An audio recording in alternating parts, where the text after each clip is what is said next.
Mayong gabi, Pilipinas. Good evening. Maglalakad po tayo. Ayan. First time na lumabas si Haring Araw. Kaya maglalakad tayo. Malamig. 1 degree. Tsaka mahangin. Pasensya na ha. Kung sa Bisaya pa nasakpan, gipuggaw. Mura jud ko ngohoan eh.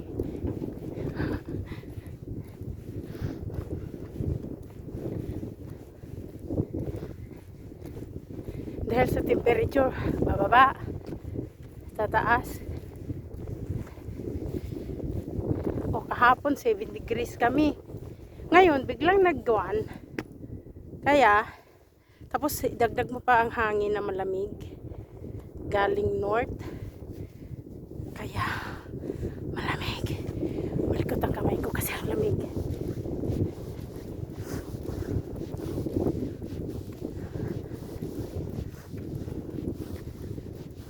I think 1 month na kaming ulan ng ulan araw-araw. Kaya nung lumabas ang araw, sabi ko maglakad ako kahit 30 minutes or 1 hour. Sulitin. Kasi bukas baka wala na rin ito. Gusto ko makita yung kulay dilaw na dahon.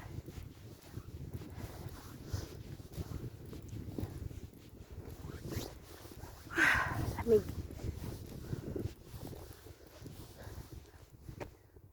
Bundok, nasa bundok ako ha. Katira ko sa bundok. Actually, sa likod ng bundok na yan, highway. Para kaming nalawa. Paglabas, doon, yun na ang town at highway papuntang city. Normally accessible kami papuntang highway. Malapit lang. Parang yung village namin, parang nalawa siya.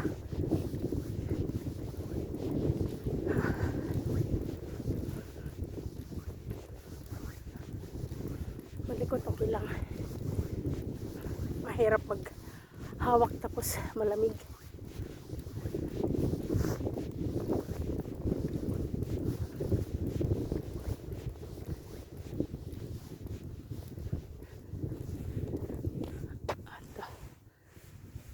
Ang likot.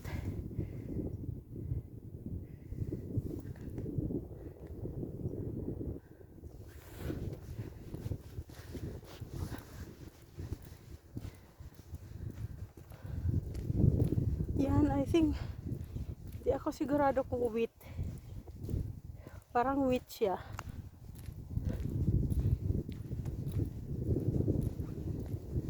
Kasi either kulsa or wheat ang tinanim nila sa utong.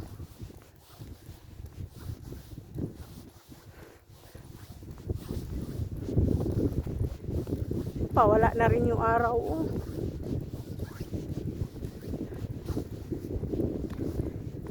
Ganito kalayo yung pinagtrabahoan ko yung doon. Kung lalakarin ko yung 1 hour. Malayo kasi paakyat, bababa, paakyat. Kaya hindi ako pwedeng maglakad papunta trabaho. Hatid ako. Pag sa kotse naman, maybe 5 to 6 minutes. Pero takbo namin 80 sa ganitong kalsada maliit. Hindi naman busy eh. Kaya pwede kami yung parang patakbo na 80 per kilometer. Kaya yung 1 hour na lakad, kukuhanin na yun sa kotse ng 5 to 6 minutes.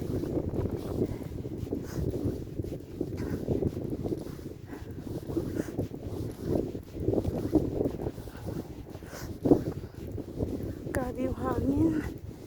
Tapos malamig. Pero masarap siya pag hinihiga ka. Sarap ng feeling ko sa hangin. Nakakatulong sa paghinga. Kasi tuwing may ubo ako, sumasabay din yung higa ko. Ayan o, wala na yung araw. Mag 3 o'clock pa lang. Ayan ang view sa taas. Ayan. Diba?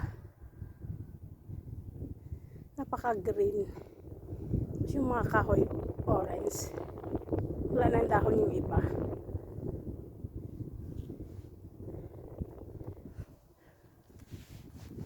Hanggang doon ako sa dulo.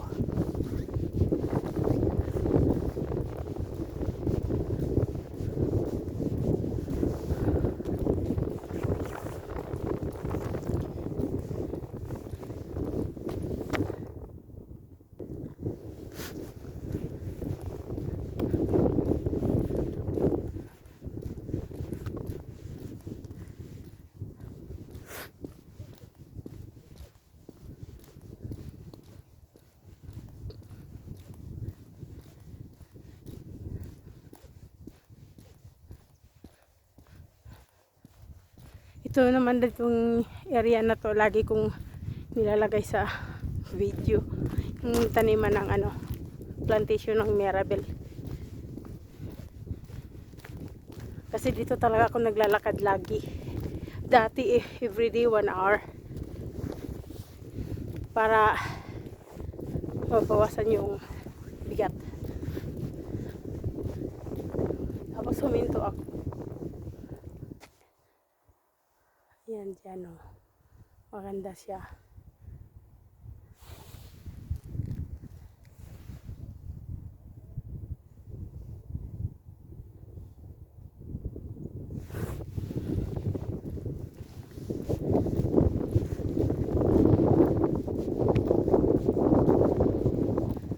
Ang ingay ng hangin.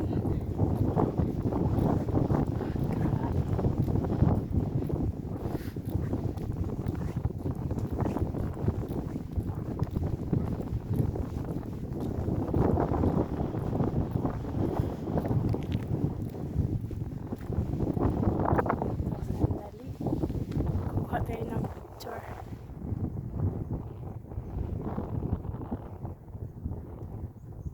Wala. Kasi matagal-tagal na akong hindi naglalakad dito eh. Kasi araw-araw naman ako naglalakad sa trabaho. Kaya hindi na ako naglalakad.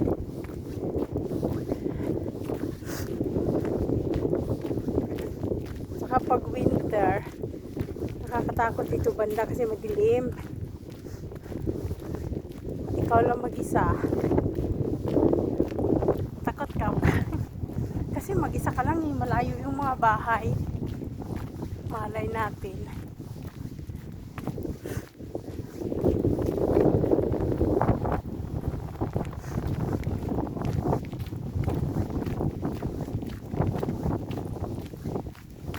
Basta dito balikan 1 hour talaga.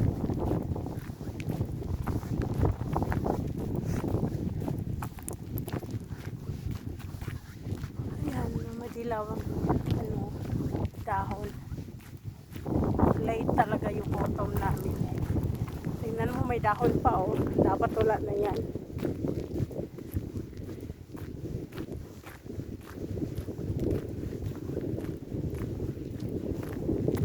Ano yan siya? Cherry tree.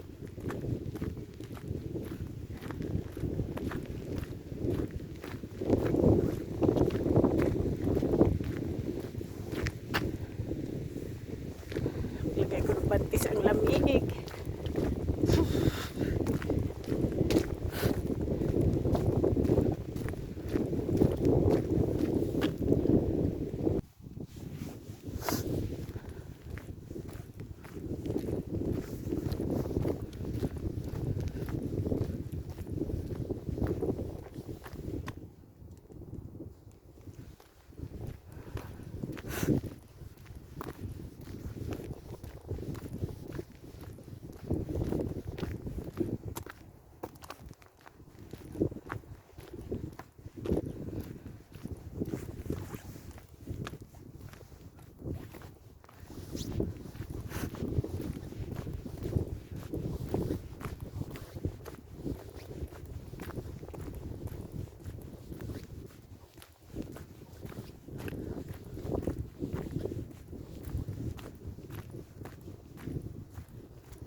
Dati yung yellow ang bulaklak, yung canola, dyan yun.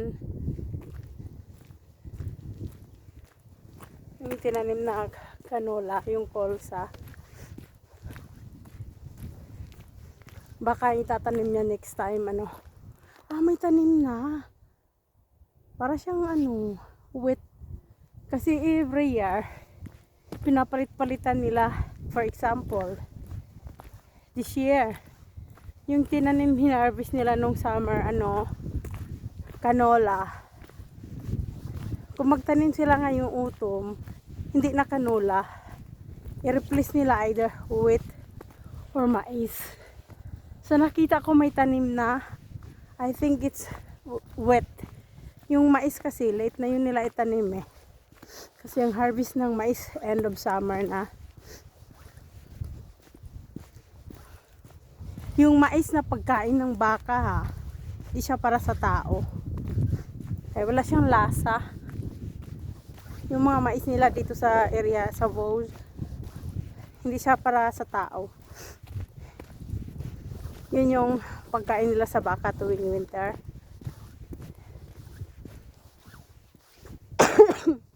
Diyos mo, yun yung ubok ko. Ito yung soki ko na daan.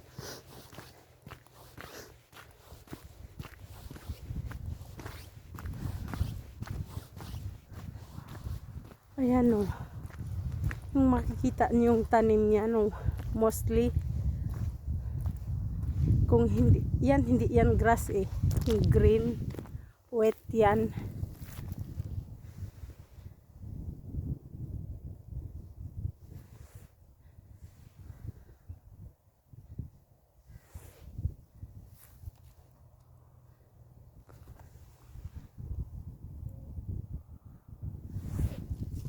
Ito, Mirabel naman. Iba na naman ang may-ari.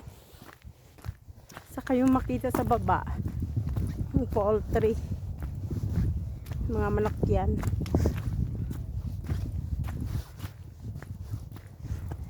Hanggang dito lang ako kasi malayo na. Sa ibang village na naman to. Makaabot ako sa oras. Susunod yung baka.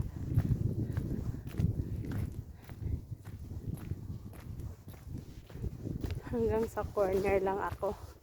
Tapos babalik na. Nandun yung trabaho ko sa village na yun, oh. Malayo pa. Ayoko magbisikleta kasi paakyat, pabalik eh. Malayo-layo din ha. Pirin mo kung lalakarin ko yan, dito ako dadaan. Shortcut ito kasi pag doon sa kabila, malayo-layo, iikot ka sa isang village. Pag dito, parang shortcut na siya. Hindi na ako dadaan doon, umiikot. O, diba? Pero nalibot ko to nagbisikleta eh. Hanggang dumaan kami sa gitna ng forest. Umiikot kami doon. I think almost 10 kilometers. Dumadaan ka nga lang sa gitna ng forest. Ayan. Ito lang ang nilalakaran ko araw-araw dati. Kasi sa kabila paakyat, ayoko masyadong paakyat. Tamad ako sa paakyat. Ayan, ikot. Diyan, paakyat na ako dyan, pabalik. Okay, next time uli ha. Basta may konting video lang ako, okay na yan. 15 minutes. Okay na. Okay, bye-bye.